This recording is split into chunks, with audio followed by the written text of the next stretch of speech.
नमस्कार दोस्तों, मैं स्मित मिश्रा स्वागत करता हूं एक बार फिर से आप सभी का एमजेटी एजुकेशन में।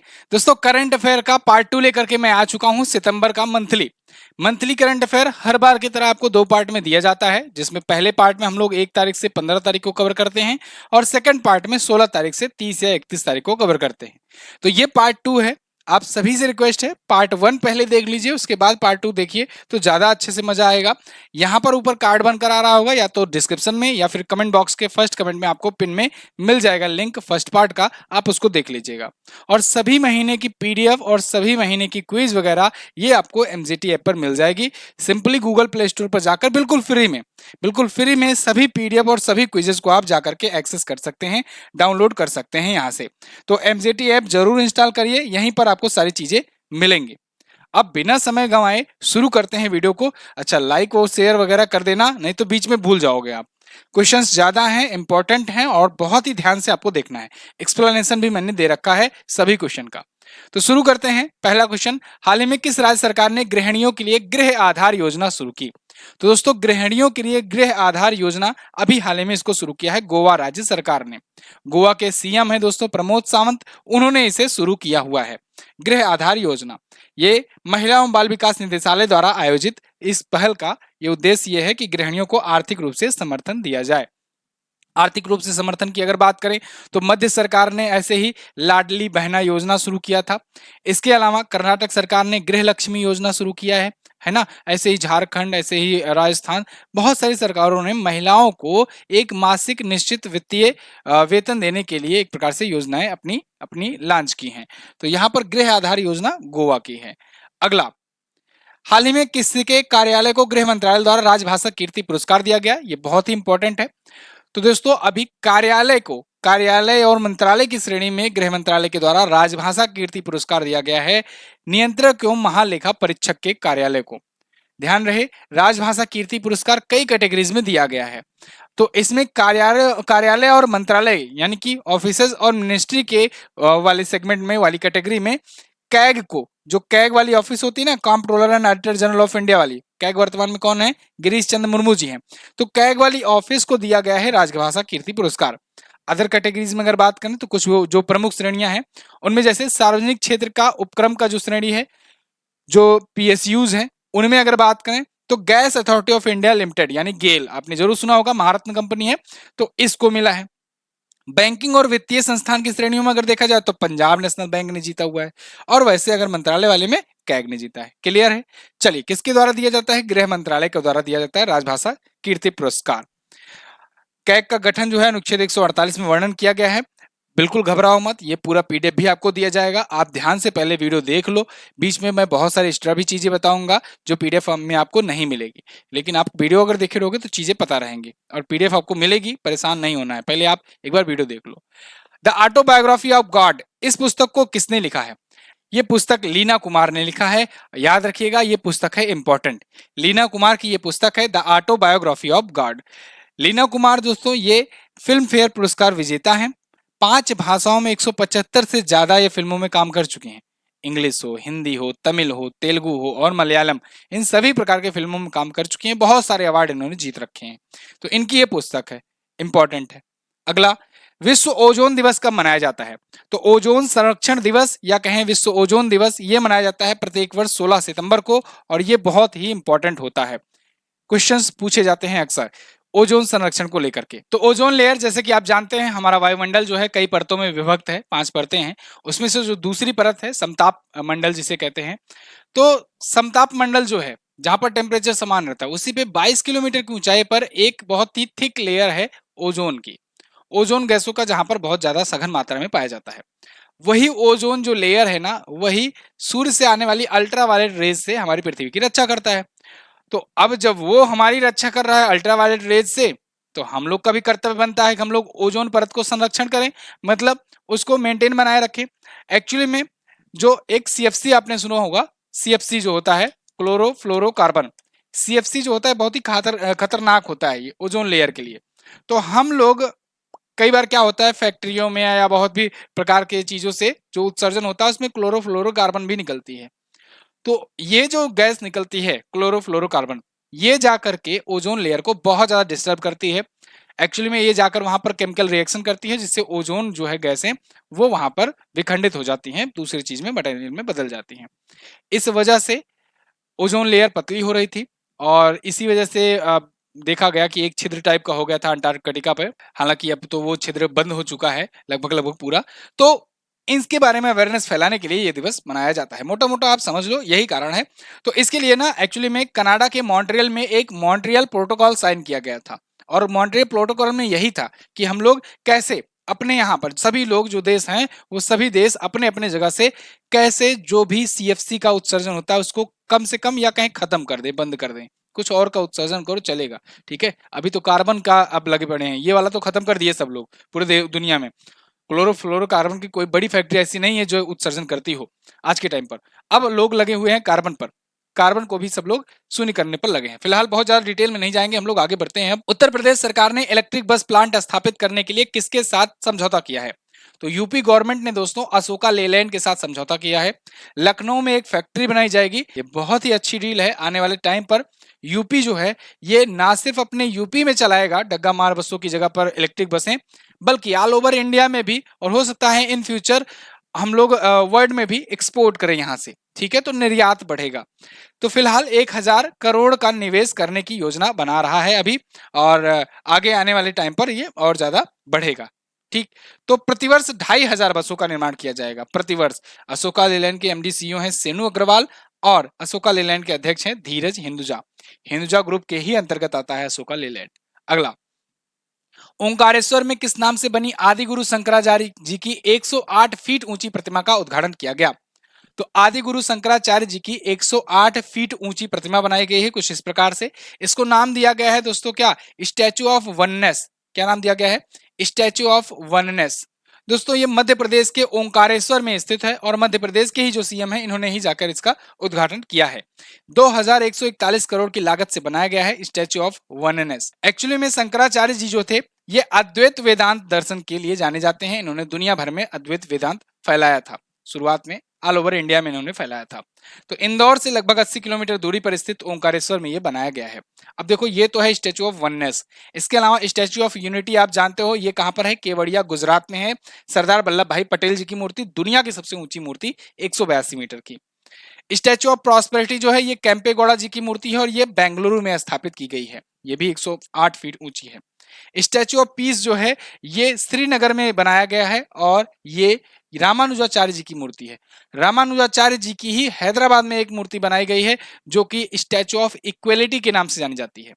ऐसे ही डॉक्टर भीमराव अंबेडकर जी की मूर्ति महाराष्ट्र में बनाई गई है जिसे हम लोग स्टैचू ऑफ नॉलेज कहते हैं। ऐसे ही स्टैचू ऑफ बिलीफ बनाया गया है राजस्थान में, भगवान शंकर की मूर्ति है वो। ये सारी चीजें आपको याद रखनी है।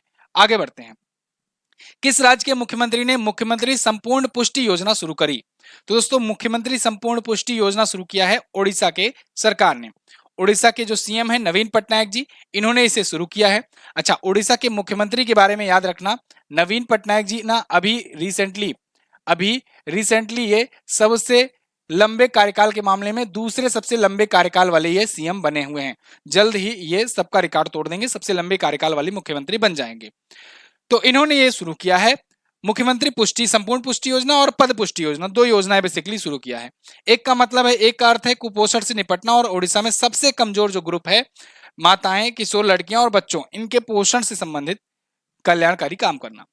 पद पुष्टि योजना का क्या उद्देश्य है कि ग्रामीण और आदिवासी क्षेत्रों में जो रहने वाले युवक और युवाएं हैं उनके परिक्षेत्रों में शीर्ष स्तर पर पका हुआ भोजन उनको मिल जाए। ये दो योजनाएं शुरू की गई है।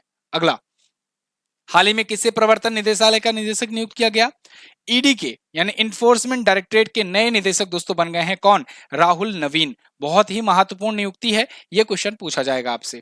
इन्फोर्समेंट डायरेक्टरेट लगातार चर्चे में रहता है। अभी रिसेंटली आपने देखा एक न्यूज क्लिक करके एक न्यूज मीडिया है उस पर कुछ आरोप लगे हैं कि चाइनीज फंडिंग हुई है वगैरह करके, तो गिरफ्तारियां हुई है। तो गिरफ्तारियां कौन किया है? ईडी किया है। ईडी जो है अक्सर चर्चे में बना रहता है। ईडी के डायरेक्टर हमेशा आपसे पूछे जाते हैं, ठीक है, याद रखना इंपॉर्टेंट है इसलिए। तो यहाँ पर इसके नए निदेशक बने हुए हैं। इसकी स्थापना दोस्तों हुई थी कब? 1956 में। नई दिल्ली में इसका हेडक्वार्टर है। संजय कुमार मिश्रा जी की जगह पर आए हैं। अगला, किस देश ने 8वीं बार एशिया कप का खिताब जीता है? तो दोस्तों भारतीय टीम ना 8वीं बार एशिया क्रिकेट कप का टूर्नामेंट जीत चुकी है। भारत ने फाइनल में श्रीलंका को हराया है और जीत लिया है एशिया कप का ये टूर्नामेंट। मोहम्मद सिराज ने सबसे ज्यादा 6 विकेट लिए फाइनल में, और फाइनल में मतलब बिल्कुल एक तरफा मुकाबला हो गया था। शुभमन गिल जो है ये मोस्ट रन बनाने वाले खिलाड़ी बनकर उभरे। पूरे टूर्नामेंट में इन्होंने 302 रन बनाए। प्लेयर ऑफ द सीरीज चुने गए हैं कुलदीप यादव। इनका नाम आपको याद रखना है, कुलदीप यादव। ये चाइना मैन टाइप की भी बॉलिंग कराते हैं, और चाइना मैन का संबंध किससे है? क्रिकेट से है। ये शब्द पूछा गया है एग्जाम में, जो शब्दावलियां होती नहीं है खेलों से संबंधित, उसमें पूछा गया था ऐसे ही उस टाइप का कि चाइना मैन शब्द निम्न में से किस खेल से संबंधित है? तो याद रखना क्रिकेट से संबंधित है। और चाइना मैन टाइप की गेंदबाजी कौन कराता है? तो कराते हैं कुलदीप यादव। ठीक है। और कैरम बॉल कौन डालता है? कैरम बॉल डालते हैं अश्विन। ठीक, याद रहेगा। चलो आगे। माथिसा पथिराना ये 11 विकेट सबसे ज्यादा बार लिए, मतलब सबसे ज्यादा विकेट लेने वाले बने। श्रीलंका अब तक 6 बार और पाकिस्तान 2 बार, और भारत ने 8 बार जीता है एशिया क्रिकेट कप का टूर्नामेंट। महिला एशिया कप भी भारत ने ही जीता है, और पुरुष वाला भी भारत जीता है इस बार का। अगला, पीएम मोदी ने 17 सितंबर 2023 को पारंपरिक शिल्पकारों और कारीगरों के लिए कौन सी योजना शुरू की? तो पीएम मोदी जी ने अपने बर्थडे के दिन कहें या कहें विश्वकर्मा भगवान की जयंती के दिन विश्वकर्मा योजना शुरू की। प्रधानमंत्री विश्वकर्मा योजना शुरू किया गया है, और इस योजना का उद्देश्य यही है कि 18 प्रकार के जो शिल्पकार हैं, या कहें 18 प्रकार के जो विश्वकर्मा जन हैं, 18 प्रकार के जो कारीगर हैं, जिसमें आपके नाई, लोहार, सुनार, चमकार, कारीगर, शिल्पकार, ये सब आते हैं, इन सब को वित्तीय सहायता दी जाएगी। ठीक है। तो 2023 से 24 के बीच से लेकर के 2027-28 के बीच में 5 वित्तीय वर्षों के लिए ये शुरू किया गया है, और इसके लिए 13,000 करोड़ से ज्यादा खर्च किए जाने वाले हैं। ठीक है। तो ये देखो यहां पर लिखा गया है 13,000 करोड़ से ज्यादा इसमें खर्च किया जाएगा। अगला, पीएम मोदी ने कहां पर एशिया के सबसे बड़े कन्वेंशन सेंटर यशोभूमि का उद्घाटन किया? तो दोस्तों, एक तो कन्वेंशन सेंटर था अपना अभी भारत मंडपम, जिसमें अभी G20 होस्ट की गई। याद रखना G20 कहां हुआ? नई दिल्ली में हुआ। 8 और 9 सितंबर को हुआ, और इसमें किसमें हुआ? ये भारत मंडपम में हुआ। भारत मंडपम के सामने नटराज जी की मूर्ति भी लगाई गई थी। तो वो तो कन्वेंशन सेंटर था एक, ठीक है। उससे भी बड़ा एक और बन रहा है, और ये जो बन रहा है इसका नाम है यशोभूमि। यशोभूमि भी नई दिल्ली में है, और ये 11,000 लोगों की क्षमता वाला है। तो इसका अभी नई दिल्ली में उद्घाटन किया है। पहले फेज का मतलब उद्घाटन किया है पीएम मोदी ने, और ये एशिया का सबसे बड़ा है। पूरे एशिया में इतना बड़ा कन्वेंशन सेंटर नहीं है। कन्वेंशन सेंटर वो होता है जहां पर बड़ी बड़ी समिट्स या कोई आयोजन, सम्मेलन, ये सभी होस्ट किए जाते हैं। ठीक है। तो यहाँ पर देखो द्वारका सेक्टर में बनाया जा रहा है, 17 सितंबर को इसका भी किया गया। ये एशिया का सबसे बड़ा MIC यानी meeting, incentives, conferences and exhibitions के लिए सेंटर है। ओके। तो 11,000 से ज्यादा क्षमता है, 5400 करोड़ की लागत आएगी, 8.9 लाख स्क्वायर मीटर में फैला होगा। अगला, हाल ही में नासा की जेम्स वेब टेलीस्कोप ने किस नाम से एक्सो प्लैनेट की खोज की है, जिस पर CO2 और मीथेन के अवशेष पाए गए हैं? तो दोस्तों, नासा का जो टेलीस्कोप है जेम्स वेब टेलीस्कोप, जो कि सोने का बनाया गया है, और वो आज तक का सबसे पावरफुल टेलीस्कोप है। इस टेलीस्कोप ने ना अभी हाल ही में एक एक्सोप्लैनेट की खोज की है, जिसका नाम रखा गया है K2-18b। क्या नाम रखा गया है? K2-18b। एक्सोप्लैनेट क्या होता है? एक्सोप्लैनेट एक ऐसा प्लैनेट होता है जो अपना वाला जो सौरमंडल है ना उसके बाहर होता है। जैसे अपना जो सौरमंडल है उसमें जो 8 ग्रह हैं आज के टाइम पर, इन 8 ग्रहों को हम लोग कहते हैं प्लैनेट। लेकिन अपने सौर मंडल के बाहर, अपने सौर परिवार के बाहर कोई और सौर परिवार का कोई और जो ग्रह होगा उसको हम लोग कहेंगे एक्सो प्लैनेट। ठीक है। तो अपना वाला प्लैनेट, वो वाला एक्सो प्लैनेट। तो ये एक ऐसे एक्सो प्लैनेट की खोज किया है नासा ने जहां पर जीवन की संभावनाएं बताई जा रही है। क्यों पता लगा कि जीवन की संभावनाएं हैं? क्योंकि वहां पर CO2 और CH4 के अवशेष मिले हैं। CH4 के अवशेष तब मिलते हैं जब कोई मृत हो जाता है, कोई व्यक्ति जो होता है ये मर जाता है। तो आप देखते हो जो CH4 की वजह से, मेथेन की वजह से ही ना, जैसे बॉडी जो है जब जल में बहा दी जाती है, नदियों में बहा दी जाती है, जब मेथेन उसमें बन जाता है तभी वो ऊपर आ जाती है। तो जब बॉडी जो है कंपोज हो जाती है तो उसमें मेथेन की उपस्थिति पाई जाती है, और ये उपस्थिति यहाँ पाई गई है, इसका पता लगाया है, तो इसका मतलब वहां पर जीवन भी हो सकता है। ठीक। तो ये सारी चीजें हैं। फिलहाल पृथ्वी से ये 120 प्रकाश वर्ष दूर है, यानी अगर प्रकाश की गति से भी जाएंगे ना यहाँ पर तो 120 साल लग जाएंगे। आगे बढ़ते हैं। किस राज्य सरकार ने मुख्यमंत्री लाडली बहन आवास योजना शुरू किया? तो दोस्तों, जब भी लाडली की बात आ जाए तब आप समझिएगा मध्य प्रदेश की बात हो रही है। मामा जी जो हैं बिटिया को लाडली कहते हैं, और यहाँ पर मुख्यमंत्री लाडली बहना योजना, मुख्यमंत्री लाडली योजना, लाडली लक्ष्मी योजना, ऐसी योजनाएं हैं, कई सारी योजनाएं हैं। तो यहाँ पर ये लाडली बहना आवास योजना शुरू की गई है महिलाओं को सस्ते दामों पर, दरों पर आवास दिलाने के लिए। तो मध्य प्रदेश के जो सीएम है शिवराज सिंह चौहान जी, इन्होंने ये शुरू किया हुआ है भोपाल मध्य प्रदेश से।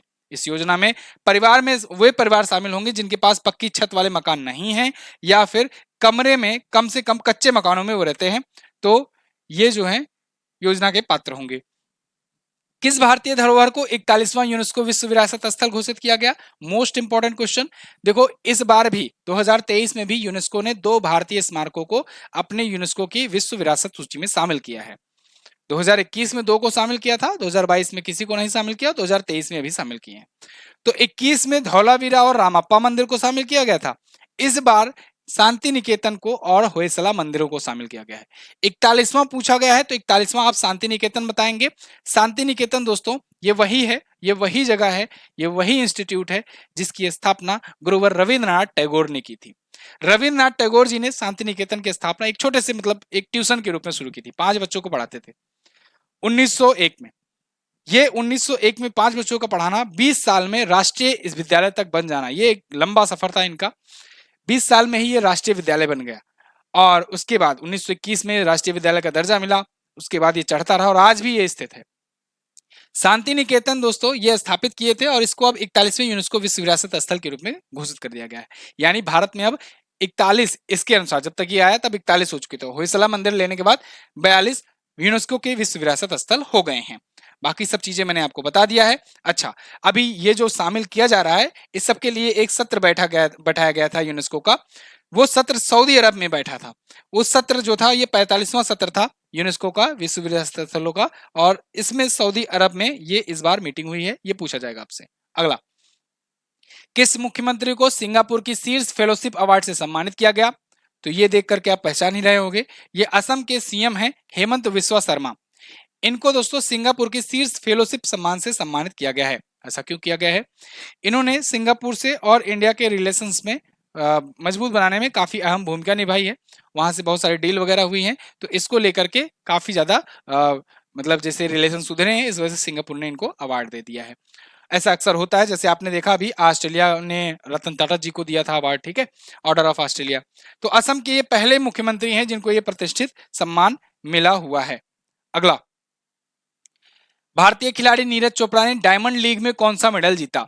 तो दोस्तों विश्व चैंपियन नीरज चोपड़ा ने डायमंड लीग में सिल्वर मेडल जीता हुआ है। डायमंड लीग, अच्छा, ये डायमंड लीग में पिछली बार गोल्ड जीते थे और पिछली बार विश्व चैंपियनशिप में ये सिल्वर जीते थे। इस बार विश्व चैंपियन में ये गोल्ड जीते हैं और डायमंड लीग में ये जीत चुके हैं सिल्वर मेडल। तो पिछली बार का उल्टा हुआ, यानी कि डायमंड लीग में भी 1 गोल्ड 1 सिल्वर हो गए और विश्व चैंपियनशिप में भी 1 गोल्ड 1 सिल्वर हो गए। विश्व चैंपियन जब बने तो ये एक नया इतिहास बना, क्योंकि एथलेटिक्स में अभी तक केवल एक ही मेडल पहले आया था, अंजू बॉबी जॉर्ज के नाम, ठीक है। उसके बाद 2 मेडल इन्होंने जीत लिया विश्व एथलेटिक चैंपियनशिप में। तो ये बहुत इंपॉर्टेंट बात है। नीरज चोपड़ा वैसे एशियन गेम में गए हुए हैं, एशियन गेम में भी ऑलरेडी ये गोल्ड जीत चुके हैं।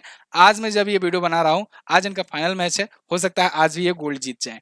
चलिए, तो 83.80 की मीटर की दूरी तक इन्होंने भाला फेंका था।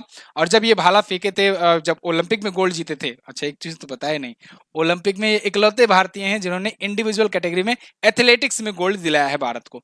तो एथलेटिक्स में जब ये गोल्ड दिलाए थे ना, वो दिन था 7 अगस्त 2021 को। तो 7 अगस्त को इसलिए हम लोग राष्ट्रीय भाला दिवस के रूप में सेलिब्रेट करते हैं। राष्ट्रीय भाला फेंक दिवस के रूप में, भाला फेंक दिवस के रूप में सेलिब्रेट करते हैं। क्लियर? आगे, हाल ही में किसे भारत का 42वां यूनेस्को विश्व धरोहर शामिल किया गया? मैंने जैसा कि आपको बताया, होयसला मंदिरों को। होयसला मंदिर जो है या होयसल मंदिर, जो भी आप पढ़ो, ये कर्नाटक में स्थित है। कई सारे मंदिर हैं, मंदिरों का एक ग्रुप है। तो इन मंदिरों को 42वें यूनेस्को विश्व विरासत स्थल के रूप में शामिल किया गया है। ये होयसाल वंश के राजाओं के द्वारा बनाए गए थे। प्रसिद्ध होयसाल मंदिर ये कर्नाटक के बेलूर, हेलीबीड और सोमनाथपुरा में स्थित है। कई सारे मंदिर हैं। तो 2014 से यूनेस्को की अस्थायी सूची में ये शामिल था और अभी इसे परमानेंट सूची में डाल दिया गया है। 12वीं और 13वीं शताब्दी के बीच इसे बनाया गया था। 11वीं से 14वीं शताब्दी तक दक्षिण भारत में होयसाल वंश चला था। आगे, हाल ही में प्रधानमंत्री मोदी जी ने पुराने संसद भवन का नाम बदलकर क्या रखा है? तो यहां पर देखो, ये तो इमेज इधर होना था, नहीं होगा। चलिए, तो पुराने संसद भवन का नाम बदल करके संविधान सदन कर दिया गया है। संविधान सदन किया गया है, मैं यहां पर लिख दे रहा हूं संविधान सदन। इसका नाम बदल करके संविधान सदन कर दिया गया है पुराने वाले संसद भवन को। अब नया वाला संसद भवन बन चुका है, नए वाले संसद भवन में सब लोग शिफ्ट हो गए हैं, तो पुराना वाला संसद भवन को कॉन्स्टिट्यूशनल हाउस कहा जाएगा। ऐसा इसलिए कहा जाएगा क्योंकि ये वही सदन है जहां पर संविधान की सभा की बैठक हुई थी, जहां पर संविधान बनाने को लेकर के चर्चाएं चली थी, और वो संविधान आज तक चला। इसके अलावा वो संविधान, वही भवन जो है जहां पर इतने सारे अमेंडमेंट भी हुए, इतने बड़े बड़े निर्णय आए, इतनी बड़ी बड़ी चीजें देखी, इतिहास रहा एक सुनहरा, इसको याद करने के लिए संविधान सदन का नाम इसको दे दिया गया है। यानी उसको हम लोग भूले ना कि वो जो है सदन, उसकी गरिमा बरकरार रहे, कि वही वो संविधान, वही सदन है जिसमें संविधान बना, और वो संविधान दुनिया का सबसे बड़ा लिखित संविधान बना है। तो ये संसद भवन जो है सेंट्रल विस्टा रीडेवलपमेंट प्रोजेक्ट के तहत नया वाला बनाया गया है। टाटा ग्रुप ने इसे बनाया है 1000 करोड़ से ज्यादा की राशि में। अगला, Singapore grand prix formula 1 race किसने जीता है? तो दोस्तों, ग्रैंड प्रिक्स फार्मूला 1 रेस जो है ना, इस बार का बड़ा अजीब रहा है। 2023 में जितने भी फार्मूला 1 के रेस हुए हैं, सारे के सारे जीते हुए थे किसने? रेडबुल ने, रेडबुल की टीम ने। और रेडबुल के ही टीम के एक खिलाड़ी हैं सार्जियो पेरेज। सार्जियो पेरेज ने 2 रेस जीते। कौन कौन सी 2? अजरबैजान ग्रैंड प्रिक्स और सऊदी अरब ग्रैंड प्रिक्स। तो सऊदी अरब और अजरबैजान ये दोनों जीते। बाकी जितने भी हुए फार्मूला 1 रेस, उसको मैक्स वर्स्टैपेन ने जीता था। दोनों ही हैं रेडबुल से। अब ये तो चल रहा था अभी तक, ठीक है, 12-15 रेस हुई। उसके बाद अभी आए कार्लोस सैंज। कार्लोस सैंज ने ये जीत का सिलसिला रेडबुल का रोक दिया और सिंगापुर ग्रैंड प्रिक्स वो जीत गए। कार्लोस सैंज ये हैं फरारी के ये ड्राइवर हैं, ठीक है। तो याद रखना कि अभी तक जो हुआ था, एक को अगर छोड़ दें सिंगापुर को, तो बाकी सब रेडबुल ने जीता है। और रेडबुल में 2 खिलाड़ी हैं, एक जो सर्जियो पेरेज है, इन्होंने 2 रेस जीती हैं, सऊदी अरब ग्रैंड प्रिक्स और ये अजरबैजान ग्रैंड प्रिक्स। बाकी का जितना है मैक्स वर्स्टैपेन, आंखें बंद करके लगा देना। तो मोटा मोटा कहें 3 ही आपको याद रखना है, सऊदी अरब, अजरबैजान और सिंगापुर, बाकी सब मैक्स वर्स्टैपेन। तो ये सारी चीजें मैंने आपको बता दिया है। आगे बढ़ते हैं। हाल ही में किसने डायमंड लीग के फाइनल में अपना ही पोल वाल्ट का रिकॉर्ड तोड़ा? तो डायमंड लीग के फाइनल में अभी हाल ही में मोंडो डुप्लांटिस, इन्होंने अपना ही रिकॉर्ड तोड़ा, और 1-2 बार रिकॉर्ड नहीं तोड़ा है। ये वर्ल्ड रिकॉर्ड हर बार बनाते हैं, हर बार अपना ही रिकॉर्ड तोड़ करके वर्ल्ड रिकॉर्ड बनाते हैं। सेकेंड वाला जो आता है वो इनके आसपास भी नहीं रहता है, आसपास भी नहीं, मतलब आने वाले काफी सालों तक इनका रिकॉर्ड कोई नहीं तोड़ पाएगा। और इन्होंने 1-2 बार नहीं, 6 बार अपना ही वर्ल्ड रिकॉर्ड तोड़ करके एक नया वर्ल्ड रिकॉर्ड बनाया है, 6 बार। तो 7वीं बार ये बनाए हैं नया विश्व रिकॉर्ड, 6 बार अपना ही रिकॉर्ड तोड़े हुए हैं। तो 6.23 मीटर की दूरी तय की है पोल वाल्ट में, ठीक। अगला, वर्तमान में ये विश्व चैंपियन, ओलंपिक चैंपियन, हर प्रकार के चैंपियन है। जैसा कि मैंने आपको बताया, कोई दुनिया में सेकंड स्थान पर इनके आसपास भी नहीं है। हाल ही में कैबिनेट के महिला आरक्षण विधेयक के तहत महिलाओं को कितने प्रतिशत सीटों का आरक्षण को मंजूरी दी है? तो दोस्तों, देखा आपने कि इस महीने सबसे ज्यादा चर्चे में रहा नारी शक्ति वंदन अधिनियम। तो नारी शक्ति वंदन अधिनियम के तहत 33% सीटें आरक्षित की जाएंगी, और इसको मैंने आज की करंट अफेयर में भी डिस्कस किया हुआ है बहुत अच्छे से, क्योंकि राष्ट्रपति की मोहर लग गई है और ये बन गया है 106वां संविधान संशोधन अधिनियम। संविधान संशोधन अधिनियम बन चुका है, ये संशोधन अधिनियम बन गया है, एक्ट बन गया है, ठीक है। कौन सा? नारी शक्ति वंदन अधिनियम। इसके तहत होगा ये कि लोकसभा में और जो राज्य की विधानसभाएं हैं, उनमें जो चुन करके महिलाएं आती हैं, जो या पुरुष आते हैं, सब लोग आते हैं ना सदस्य, उन सदस्यों में 33% सीटें महिलाओं के लिए रिजर्व रहेंगे। ध्यान रहे, चुने हुए जो आते हैं आम जनता द्वारा डायरेक्टली, उन्हीं को आम जनता डायरेक्टली राज्य की विधानसभा में चुन के भेजती है और लोकसभा में भेजती है चुनकर। तो ऐसी जगहों पर सीटें 33% रहेंगी आरक्षित महिलाओं के लिए। अब अगर समझ में ऐसे ना आया हो तो ऐसे समझ लो कि लोकसभा का जब सदन का बैठक होता है, तो जो टोटल सीट मान लो भरी हुई है, तो टोटल सीट भरी हुई है, तो उनमें से जो 33% सीटें हैं ना, वो महिलाओं की होगी। अब से समझ में आया कि यानी जब भी निकाला जाएगा सीट, तो महिलाओं का 33% रहेगा। और इन 33% में 1/3 हिस्सा जो रहेगा वो अनुसूचित जाति और अनुसूचित जनजाति की महिलाओं के लिए रहेगा। इन 33 में से 1/3, ठीक। आगे बढ़ते हैं। तो इस अधिनियम का नाम याद रखना और 106वां संविधान संशोधन याद रखना। अगला, सितंबर 2023 में किस क्रिकेटर ने डिनाइन स्पोर्ट्स नाम से अपनी खुद की स्पोर्ट लाइन लॉन्च की? तो दोस्तों दीपक चहर जानते हो आप, फास्ट बॉलर हैं, ये इंडियन टीम में खेल चुके हैं, खेलते भी हैं। तो इन्होंने अपना खुद का स्पोर्ट ब्रांड लॉन्च किया डिनाइन। तो ये स्पोर्ट्स से रिलेटेड मटेरियल्स जो भी होंगे, स्पोर्ट किट हो गया, जूते हो गए, बैट हो गए, ग्लव्स हो गए, ये सब चीजें इनकी कंपनी का आएगा। सितंबर 2023 में सरकार ने किसानों के लिए निम्न में से कौन सा परिवर्तनकारी पहल शुरू किया है? तो किसानों के लिए 3 पहल शुरू की गई। एक तो किसान ऋण पोर्टल, एक घर घर किसान क्रेडिट कार्ड, एक मौसम सूचना नेटवर्क डेटा सिस्टम या जिसे कहते हैं विंड्स। तो ये 3 पहल शुरू की गई है भारत के किसानों के लिए। अभी सरकार ने इसे शुरू किया है, निर्मला सीतारमण जी ने, यानी कि वित्त मंत्री जो हैं वो, और साथ ही साथ केंद्रीय कृषि और किसान कल्याण मंत्री भी थे, नरेंद्र सिंह तोमर जी। अगला, किस राज्य में दुर्लभ धातु वेनेडियम पाया गया? इंपॉर्टेंट क्वेश्चन है। वेनेडियम, वेनेडियम धातु दोस्तों बहुत ही कम मात्रा में पाया जाता है पूरी दुनिया में, ये बहुत ही दुर्लभ माना जाता है। ये अभी गुजरात में इसके कुछ अवशेष पाए जाने की पुष्टि हुई है कि गुजरात में इसके कुछ पाए गए हैं, खंभात की खाड़ी के पास में कुछ एकत्र किए गए यहाँ पर नमूने, इसके सैंपल्स मिले हुए हैं वेनेडियम के। तो इसको जीएसआई यानी कि जियोलॉजिकल सर्वे ऑफ इंडिया के द्वारा शोध पर भेजा गया और पुष्टि हुई इस बात की कि हाँ ये वाकई में वेनेडियम ही है। ओके, इसका निर्माण मुख्य रूप से, इसका यूज जो होता है ये स्टील मिश्र धातु के उत्पादन में किया जाता है। उत्तर प्रदेश के किस जलप्रपात पर प्रदेश का पहला ग्लास स्काई वॉक ब्रिज बनाने की घोषणा हुई है? तो यूपी में दोस्तों तुलसी जलप्रपात पर यूपी का पहला स्काई वॉक ग्लास ब्रिज बनाया जाएगा। स्काई वॉक ग्लास ब्रिज जो होगा ये धनुष की आकृति में होगा, ये देखो कुछ ऐसे ही होगा। तुलसी प्रपात कहां पर है? ये है दोस्तों चित्रकूट में। चित्रकूट मतलब आप समझ रहे हो ना, ये वही जगह है जहां भगवान राम जो हैं वनवास गए हुए थे।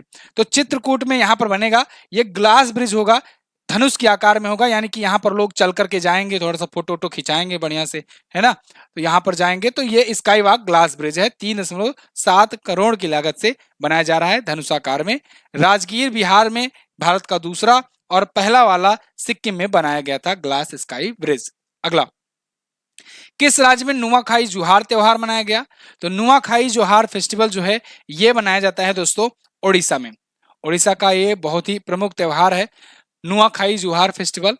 तो ये वार्षिक फसल उत्सव के रूप में मनाते हैं जब चावल के मौसम में आगमन होता है, मतलब चावल का मौसम आता है तब। नुआ का मतलब होता है नया, खाई का मतलब है भोजन, तो नया खाई यानी कि नया भोजन। ओके, अगला, हाल ही में सरकार ने विज्ञान पुरस्कारों को कितनी श्रेणियों में राष्ट्रीय विज्ञान पुरस्कार के रूप में बदलने का निर्णय लिया? तो दोस्तों विज्ञान पुरस्कार जो दिए जाते थे अब तक तो था कि केवल शांति स्वरूप भटनागर पुरस्कार दिया जाता था, राष्ट्रीय विज्ञान पुरस्कार दिया जाता था। अब इसी को बदल करके 4 कैटेगरीज में कर दिया है सरकार ने। ये 4 कैटेगरीज कौन कौन सी होंगी? एक तो दिया जाएगा विज्ञान रत्न, ऑब्वियस सी बात है सबसे बड़ा ये होगा, फिर विज्ञान श्री, फिर विज्ञान युवा शांति स्वरूप भटनागर पुरस्कार होगा और विज्ञान टीम पुरस्कार होगा। अब देखो, शांति स्वरूप भटनागर जो पुरस्कार दिया जाता है अब तक वो भारत के सांस्कृतिक क्षेत्र का सबसे बड़ा पुरस्कार माना जाता है। शांति स्वरूप भटनागर पुरस्कार इस बार भी दिया गया है 12 व्यक्तियों को, मैंने अभी बताया था 7 कैटेगरीज में दिया गया है शांति स्वरूप भटनागर पुरस्कार।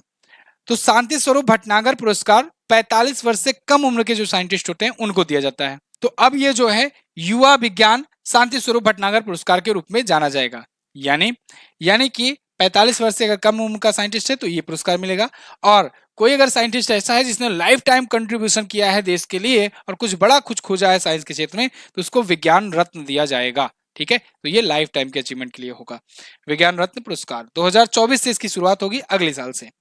अगला, हाल ही में संयुक्त सैन्य अभ्यास सिम्बैक्स 2023 का आयोजन कहाँ किया गया? तो दोस्तों सिम्बैक्स जो होता है ना, इसको कैपिटल लेटर में ऐसे लिख लेना, सिम्बैक्स। सिम्बैक्स का मतलब हुआ Singapore India maritime bilateral exercise. ठीक है, यानी कि सिंगापुर और भारत के बीच में समुद्री द्विपक्षीय अभ्यास है ये। तो इस बार ये कहां पर हो रहा है? इस बार हो रहा है ये सिंगापुर में। ओके, सिंगापुर में 21 से 24 सितंबर के बीच में आयोजित किया गया। आईएनएस रणविजय, आईएनएस कवारती और पनडुब्बी आईएनएस सिंधु केसरी ये भारत की तरफ से उसमें हिस्सा लेने गई हुई थी। भारत का समुद्री गश्ती विमान P-8I भी इसमें शामिल हुआ। अगला, सितंबर 2023 में प्रधानमंत्री मोदी जी ने कहां पर शिव थीम वाले स्टेडियम की आधारशिला रखी? तो दोस्तों भगवान शंकर की थीम पर बेस्ड एक स्टेडियम बनाया जा रहा है। कहां पर? काशी में। वाराणसी दोस्तों दुनिया की सबसे प्राचीनतम नगरी कही जाती है। यहां पर भगवान शंकर की थीम का एक स्टेडियम बनाया गया है। यहां पर आप जो लाइटें देखोगे ना, लाइट देखो, जो लाइट होती है ना वो त्रिशूल की आकृति में है। इसके बाद यहाँ पर जो जो वीआईपी बॉक्स होता है, जो कहे कि पवेलियन वाला बॉक्स जो होता है, वो डमरू के आकार का है। उसके बाद ये देखो पूरा का पूरा स्टेडियम की जो छत है ना, ये चांद के आकार की है, भगवान शंकर के। ऐसे ऐसे बहुत सारे इनोवेटिव चीज से, मतलब भगवान शंकर का ही थीम बेस्ड यहाँ पर बनाया गया है ये स्टेडियम। ओके, चलिए, तो अभी इसका फाउंडिंग स्टोन रखा गया है, यानी आधारशिला रखी गई है। आगे चल करके धीरे धीरे ये बन करके तैयार हो जाएगा। 30,000 दर्शक की क्षमता होगी इसमें। और इसमें देखो बाकी चीजें मैं आपको बता चुका हूँ। वैसे विश्व का सबसे बड़ा क्रिकेट स्टेडियम नरेंद्र मोदी जी के ही नाम पर है। मोटेरा स्टेडियम पहले था, नाम बदलकर नरेंद्र मोदी स्टेडियम किया गया, अहमदाबाद में है। अगला, हाल ही में never too early never too late theme के साथ 21 सितंबर को कौन सा दिवस मनाया गया? Never too early never too late इस थीम के साथ दोस्तों मनाया गया विश्व अल्जाइमर दिवस। अल्जाइमर रोग के बारे में अवेयरनेस फैलाने के लिए। अल्जाइमर रोग क्या होता है? भूलने की बीमारी होने लगती है, बेसिकली चीजों को लोग भूलने लगते हैं। तो वो अल्जाइमर रोग से जो ग्रसित होते हैं ना, उसके बारे में अवेयरनेस फैलाने के लिए ये दिवस मनाया गया। और इसकी थीम याद रखना, never too early never too late. बहुत पहले जल्दीबाजी में मत करो और बहुत देर भी मत करो, चेकअप करवाओ। 1994 से ये मनाया जाता है।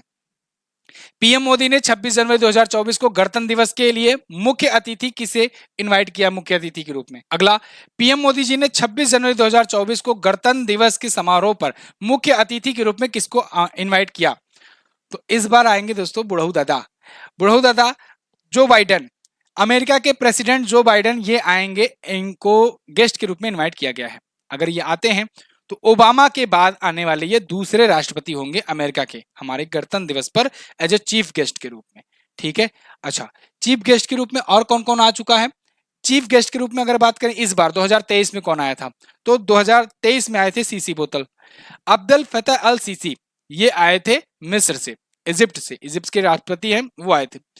2021 में कोई नहीं आया, 2020 में भी कोई नहीं आया। भारतीय ओलंपिक संघ यानी इंडियन ओलंपिक एसोसिएशन ने एशियाई खेलों के उद्घाटन समारोह में ध्वजवाहक के रूप में किसे चुना? तो एशियाई खेलों के उद्घाटन के लिए ध्वजवाहक दोस्तों इस बार 2 को चुना गया, हरमनप्रीत सिंह और लवलीना बोरगोहेन। उपरोक्त दोनों ऑप्शन आपका करेक्ट हो जाएगा। पुरुषों के लिए हरमनप्रीत सिंह रहेंगे, ये हॉकी के कैप्टन है, इंडियन हॉकी टीम के कैप्टन है। लवलीना बोरगोहेन जो है ये बॉक्सर है। ठीक है, लवलीना बोरगोहेन अगर आपको याद हो तो इन्होंने ओलंपिक में कांस्य जीता था भारत के लिए। और हरमनप्रीत सिंह की जो टीम है, हॉकी टीम ने कांस्य पदक जीता था भारत में ओलंपिक के लिए। तो दोनों ही टीम भारत में ओलंपिक को कांस्य दिलाई थी। तो फिलहाल इन दोनों को जो एशियन गेम्स हो रहा है ना चीन के होंगझोउ में, इसमें ध्वजवाहक के रूप में, फ्लैग वियरर के रूप में इन दोनों को चुना गया है। आज की मैं स्थिति बताऊं, क्योंकि अभी एशियन गेम चल रहा है, 8 अक्टूबर को जाकर के समाप्त होगा। तो अभी तक की स्थिति में भारत बहुत ही जबरदस्त प्रदर्शन कर रहा है। भारत 70 मेडल तक जीत चुका है, 70 मेडल क्रॉस कर चुका है, जो कि ऐतिहासिक है।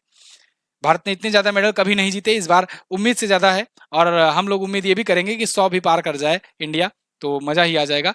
फिलहाल भारत ने आज की डेट में 15 गोल्ड जीत चुके हैं। और ये अभी अपडेट होगा, आंकड़ा बढ़ेगा भी। भारत अभी मेडल टेबल में चौथे स्थान पर चल रहा है, 5वें पर उज्बेकिस्तान है, पहले पर दोस्तों चल रहा है चाइना, दूसरे पर भी जापान चल रहा है। आगे बढ़ते हैं। तो अमूल जो है ये स्पॉन्सर कर रहा है भारतीय टीम को, ये भी ध्यान रखना इंपॉर्टेंट है। अगला, दुनिया की सबसे मुक्त अर्थव्यवस्था कौन बनी है? तो दुनिया की सबसे फ्री इकोनॉमी इस बार बन गई है दोस्तों, कौन? सिंगापुर। सिंगापुर ने हांगकांग को बहुत ही लंबे समय के बाद पीछे कर दिया है। सिंगापुर दुनिया की सबसे मुक्त अर्थव्यवस्था यानी फ्री इकोनॉमिक फ्रीडम इंडेक्स में ये टॉप रैंक हासिल किया है। 53 सालों से टॉप पर था हांगकांग, अब इसको पिछाड़ दिया है सिंगापुर ने। ये रिपोर्ट फ्रेजर इंस्टीट्यूट ने जारी किया है। भारत की पोजीशन क्या है? भारत 87वें स्थान पर है, पिछली बार से 1 का थोड़ा सा घटा हुआ है। सिंगापुर पहले पर, दूसरे पर हांगकांग, तीसरे पर स्विट्जरलैंड है। अगला, हाल ही में किसे नॉर्मन बोरलॉग फील्ड अवार्ड के लिए चुना गया है? ये मोस्ट इंपॉर्टेंट क्वेश्चन है। नॉर्मन बोरलॉग फील्ड अवार्ड ये दोस्तों दिया जाएगा स्वाति नायक को। स्वाति नायक जो है ये ओडिशा की रहने वाली हैं। और इनको इनके कंट्रीब्यूशन के लिए, इन्होंने क्या कंट्रीब्यूशन किया है? इन्होंने सीड्स विदाउट बॉर्डर्स नाम का एक अंतरराष्ट्रीय बीज नीति समझौता है, उसको बनाने में काफी अहम रोल निभाया था। तो इसको लेकर के इनके असाधारण योगदान के लिए, जो कि कृषि और खाद्य उत्पादन के क्षेत्र में होता है इनका, तो इसके लिए दिया गया है नॉर्मन बोरलॉग फील्ड अवार्ड, इसे कहते हैं। अब नॉर्मन बोरलॉग कौन है? इनका नाम आपको अगर थोड़ा थोड़ा याद आ रहा हो, ये दुनिया में हरित क्रांति के जनक कहे जाते हैं, ठीक है ना, फादर ऑफ ग्रीन रिवॉल्यूशन कहे जाते हैं। अब आप कहोगे सर मैंने तो कुछ और पढ़ा था। आपने जो पढ़ा था वो भारत के हरित क्रांति के जनक थे। स्वामीनाथन एम एस स्वामीनाथन जी भारत में हरित क्रांति के जनक कहे जाते हैं। नॉर्मन बोरलॉग जी जो हैं ये विश्व में हरित क्रांति के जनक कहे जाते हैं। अभी हाल ही में एम एस स्वामीनाथन जी का निधन हुआ है, तो उनसे भी क्वेश्चन आपको पूछे जा सकते हैं आपसे। ओके, अगला, हाल ही में अंतरराष्ट्रीय सांकेतिक भाषा दिवस कब मनाया जाता है? तो अंतरराष्ट्रीय साइन लैंग्वेज डे ये मनाया जाता है दोस्तों, कब? ये मनाया जाता है 23 सितंबर को। तो देखिए अभी 23 सितंबर को ये मनाया गया। संयुक्त राष्ट्र ने बधिर व्यक्तियों को के मानव अधिकारों के लिए यानी ह्यूमन राइट्स के लिए उनको बनाए रखने के लिए ये दिवस बनाए जाने की घोषणा की थी। इस बार की थीम क्या है? A world where deaf people everywhere can sign everywhere. Okay, अगला, अच्छा दोस्तों, सितंबर महीने का अगर आप ई बुक फॉर्मेट में पढ़ाई करना चाहते हो तो आप लोगों के लिए chapter by chapter detail explanation के साथ ई बुक तैयार की जाती है। हिंदी और इंग्लिश दोनों लैंग्वेज में मिल जाएगी और सिर्फ 20 रुपए में ये रहता है कंटेंट। 350 क्वेश्चन पूरे महीने भर की गारंटी के साथ कि एक भी क्वेश्चन बाहर से नहीं आएंगे अगर इस महीने से पूछे जाते हैं तो। साथ ही साथ बहुत सारी जानकारियां आपकी पूर्व की भी रहती हैं, जैसे कौन क्या है वाले मटेरियल में, कौन क्या है वाले चैप्टर में हम लोग सारा कुछ कवर कर देते हैं कि वर्तमान में किस जगह पर कौन कहां पर क्या है। जैसे कि सभी मंत्रालय में सचिव कौन है, मंत्री कौन है, बैंक जितनी है राष्ट्रीय महारत्न कंपनियां जो हैं, मतलब जितना भी होता है चीजें कौन क्या है में वो हम लोग कवर कर देते हैं। उसके बाद महीने भर का जो करंट अफेयर है उसको चैप्टर बाय चैप्टर आपके साथ कंपाइल करके दिया जाता है। जैसे खेल खिलाड़ी का अलग चैप्टर हो गया, पुरस्कार सम्मान का, योजनाएं जो राज्यों की आती हैं, पुस्तकें, लेखक, अंतर्राष्ट्रीय घटनाएं, राष्ट्रीय घटनाएं। राष्ट्रीय घटनाएं तो राज्यवार दी जाती हैं, अंतर्राष्ट्रीय घटनाएं देशवार आपको दी जाती हैं, मतलब सभी देश की घटनाएं एक जगह, सभी राज्य की घटनाएं एक जगह। इस प्रकार से मतलब काफी ज्यादा अच्छे तरीके से आपके लिए ये तैयार किया जाता है। पिछले 4 सालों से मैं ई बुक लॉन्च कर रहा हूं और इस वजह से अब एक ऐसी स्थिति में आ गया हूं जहां पर हमें पूरा पूरा आइडिया है कि किस प्रकार से अगर कंपाइल किया जाए तो स्टूडेंट को पढ़ने में सबसे ज्यादा आसानी होगी और तैयार करने में बहुत ज्यादा अच्छा लगेगा, सहूलियत लगेगा।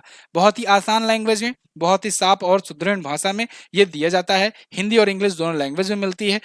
बहुत ज्यादा पसंद की जाती है ई बुक, आप भी एक बार लेकर के जरूर देखना। एमजेटी ऐप पर ये मिलेगी ई बुक, आपको एमजेटी ऐप डाउनलोड करना है गूगल प्ले स्टोर से। एमजेटी ऐप पर अगर मान लो कोई दिक्कत आ रही है तो आप जो है व्हाट्सएप का नंबर भी डिस्क्रिप्शन में आपको मिल जाएगा, वहां से जाकर व्हाट्सएप करके आप यूपीआई के थ्रू व्हाट्सएप पर भी मंगा सकते हो। बिल्कुल ए4 साइज में है, आप प्रिंट आउट निकालना चाहें प्रिंट आउट भी निकाल करके पढ़ सकते हैं।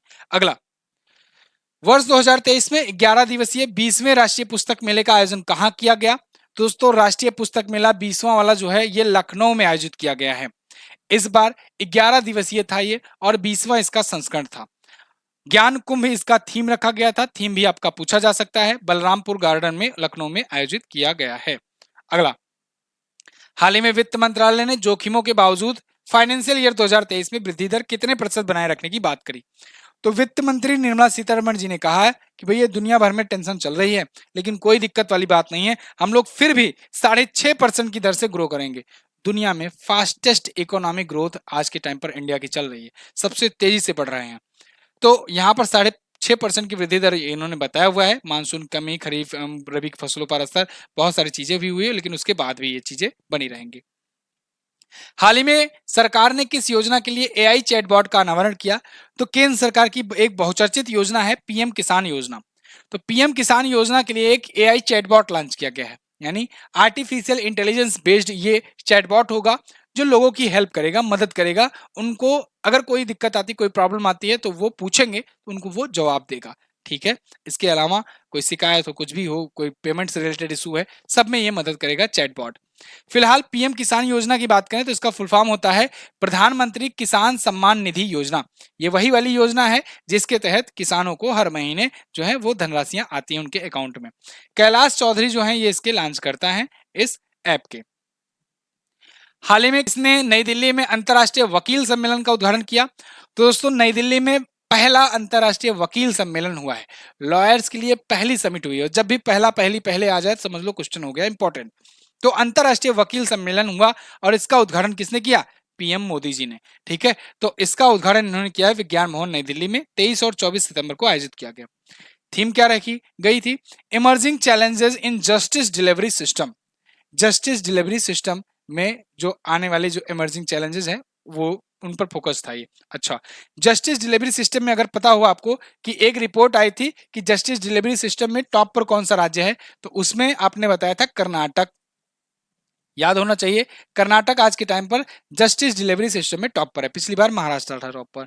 अगला, हाल ही में कहां पर दुनिया की सबसे पुरानी लकड़ी की संरचना खोजी गई? तो दोस्तों ये खोजी गई है जाम्बिया में।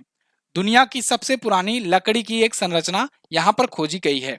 अगला, यहां पर देख पाओगे 4,76,000 साल पुरानी ये बताई जा रही है। हाल ही में निम्न में से किसकी जयंती पर 25 सितंबर को अंत्योदय दिवस मनाया गया? तो 25 सितंबर को दोस्तों पंडित दीनदयाल उपाध्याय जी की जयंती होती है और इस जयंती पर हम लोग अंत्योदय दिवस मनाते हैं। अंत्योदय का मतलब होता है अंत से अंत का उदय, यानी जो छोटा सा छोटा, जो सबसे आखिरी वाला तमगा हो उसका कैसे उत्थान किया जाए, ये होता है अंत्योदय का मतलब। पंडित दीनदयाल उपाध्याय जी दोस्तों ये भारतीय जनसंघ के सह संस्थापक थे। और अच्छा, इनकी पुण्यतिथि होती है 11 फरवरी को, और 11 फरवरी को इनकी पुण्यतिथि को ये लिखा तो गया है समर्पण दिवस मनाते हैं। ठीक है, ये बात ध्यान रखिएगा। अगला, हाल ही में एक्सरसाइज युद्धाभ्यास का 19वां संस्करण हुआ, ये कहां पर हुआ है? तो एक्सरसाइज युद्धाभ्यास ये भारत और अमेरिका के बीच में होता है और 19वां इसका संस्करण जो है अलास्का में, अमेरिका में इस बार किया गया। यहां पर देखिए 25 सितंबर से 8 अक्टूबर के बीच में ये चल रहा है। पिछला संस्करण उत्तराखंड के औली में किया गया था और इस बार का अलास्का में किया गया है। मोटो जीपी भारत रेस किसने जीता? मोटो जीपी भारत रेस ये दोस्तों भारत में पहली बार कोई रेस हुआ बाइक का, मोटर बाइक का ये रेस था और ये ग्रेटर नोएडा में उत्तर प्रदेश में आयोजित किया गया। इसको इस बार जीत लिया है दोस्तों मार्को बेजेची ने। मार्को बेजेची पहला वाला संस्करण था भारत में और इसको जीत लिया मार्को बेजेची ने। तो नोएडा के बुद्धा इंटरनेशनल सर्किट में आयोजित किया गया था। अब अगली बार भी दोस्तों यहीं पर आयोजित किया जाएगा, ये भी कंफर्म हो चुका है। अगली बार नोएडा में ही बुद्धा इंटरनेशनल सर्किट में ही ये मोटो जीपी भारत रेस का आयोजन किया जाएगा। मोटो जीपी भारत का टाइटल स्पॉन्सर इंडियन ऑयल रहा है।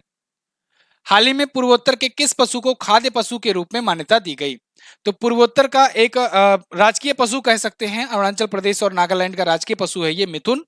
इसको अभी एफएसएसएआई ने खाद्य पशु का दर्जा दे दिया है, एफएसएसएआई ने।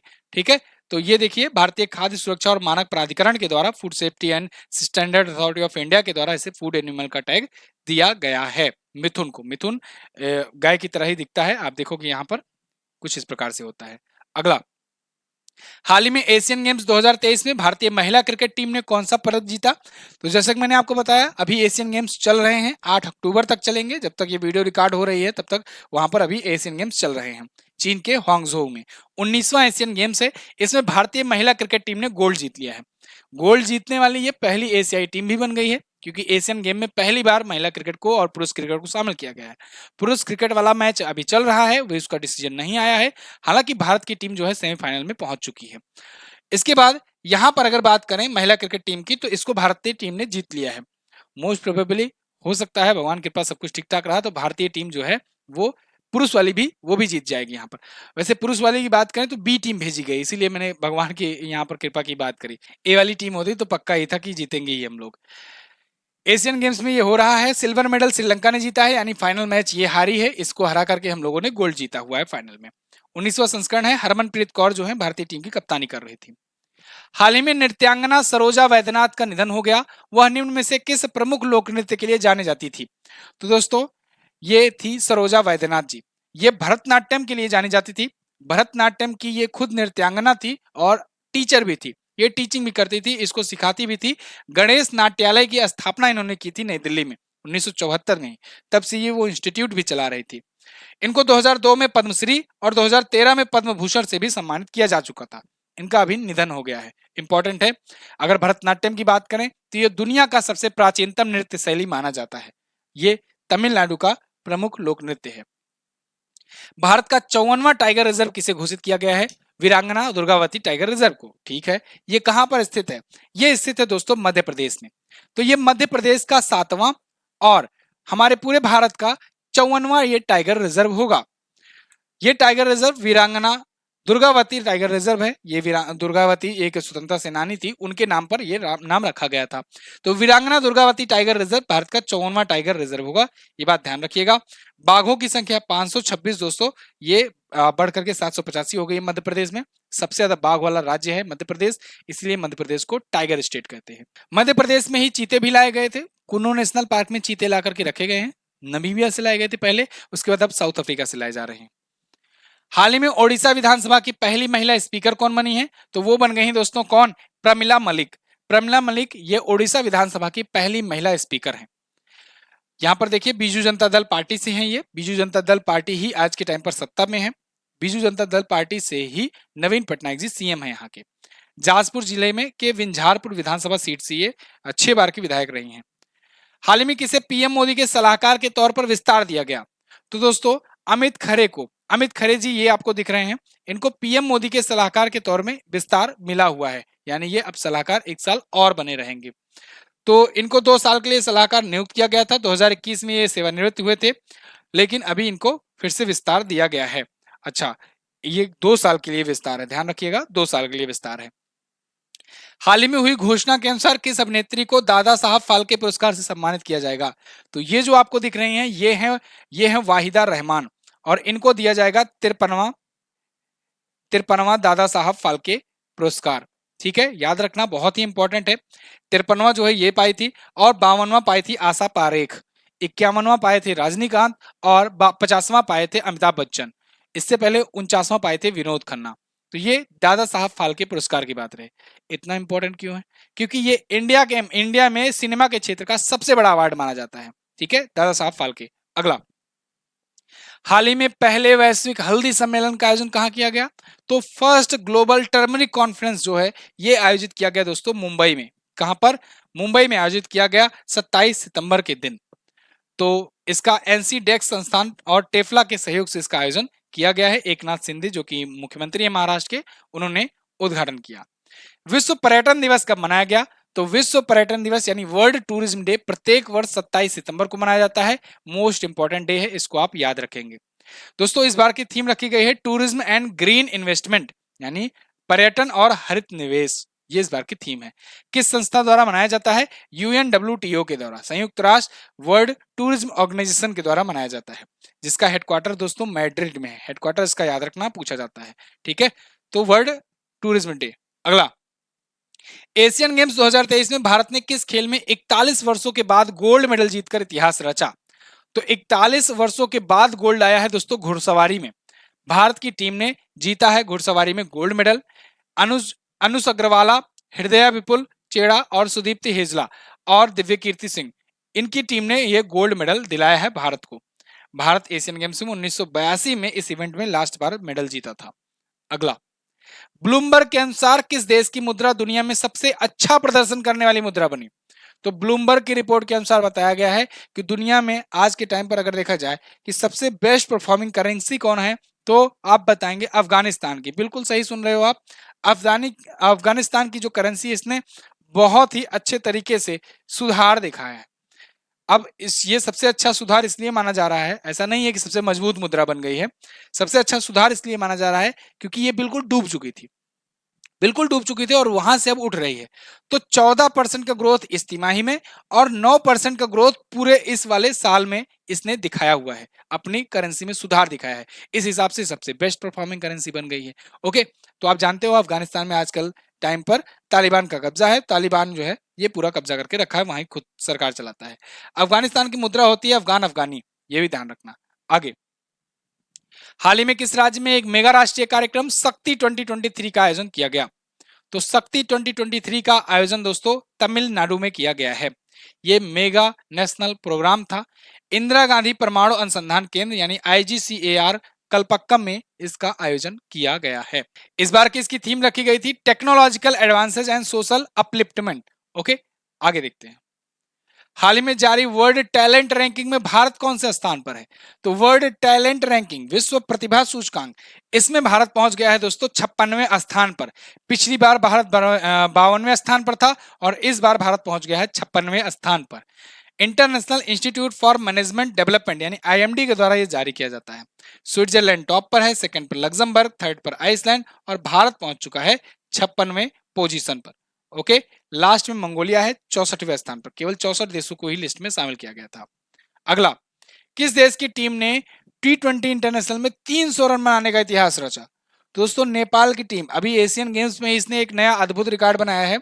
300 रन T20 इंटरनेशनल मैच में बना दिया है। यह करने वाली बन गई है दुनिया की पहली टीम। तो नेपाल की टीम ने अभी ये बनाया है, मंगोलिया के खिलाफ बनाया है, कोई बहुत बड़ी टीम नहीं है।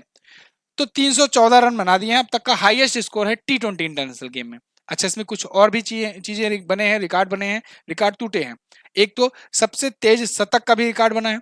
सबसे तेज 34 गेंदों में ही सिर्फ शतक लग गया है, 34 गेंदों में शतक ये लगाया है मल्ला ने। कुशल मल्ला नेपाल के ही क्रिकेटर हैं, इन्होंने सबसे तेज लगाया, रोहित शर्मा का रिकॉर्ड तोड़ दिया है।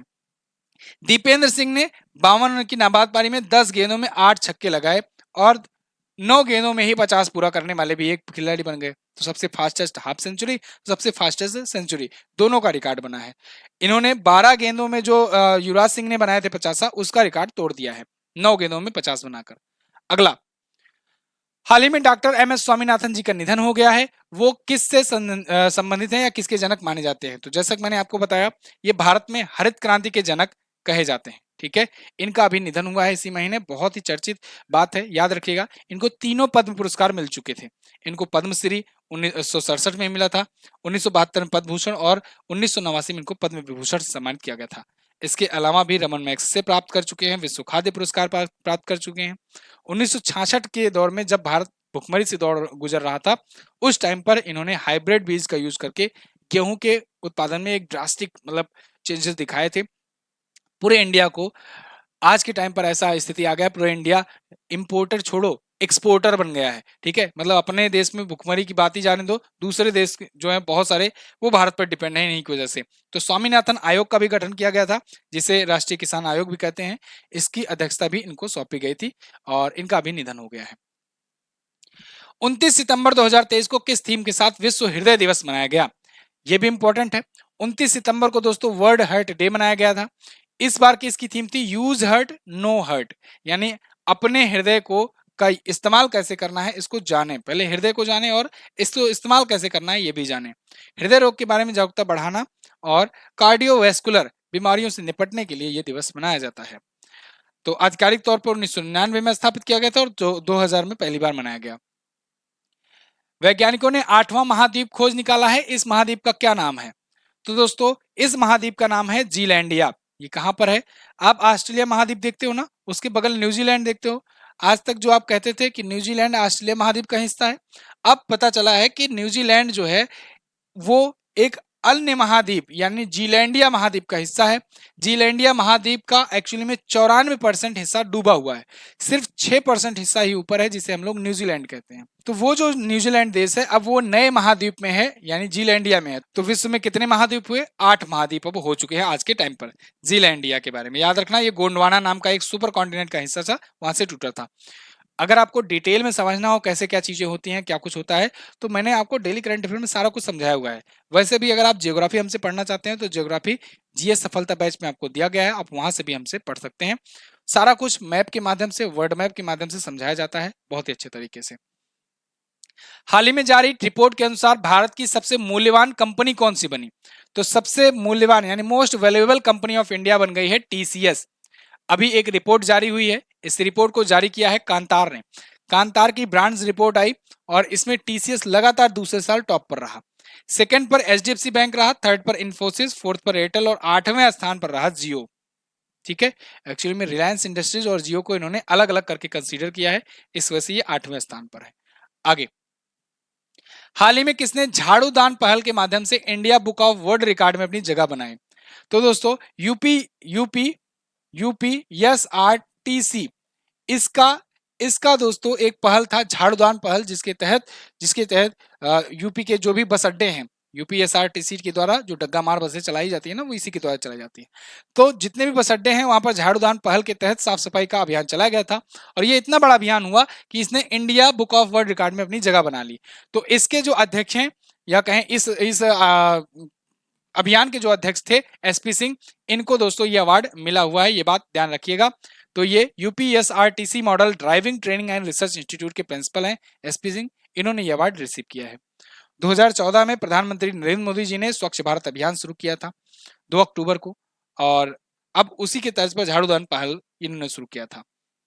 अगला, किस फिल्म को ऑस्कर 2024 के लिए सर्वश्रेष्ठ अंतर्राष्ट्रीय फिल्म फीचर के रूप में भारत की तरफ से ऑफिशियल इंटर के रूप में भेजा गया है?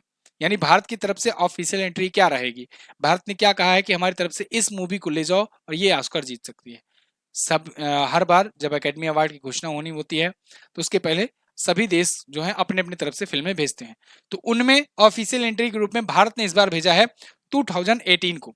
2018 नाम से एक मूवी है, इसका पूरा नाम है 2018 एवरीवन इज ए हीरो, ये दिख रहा है आपको, ठीक है थंबनेल में। ये मलयालम फिल्म है और मलयालम कैटेगरी से जाने वाली ये चौथी फिल्म है।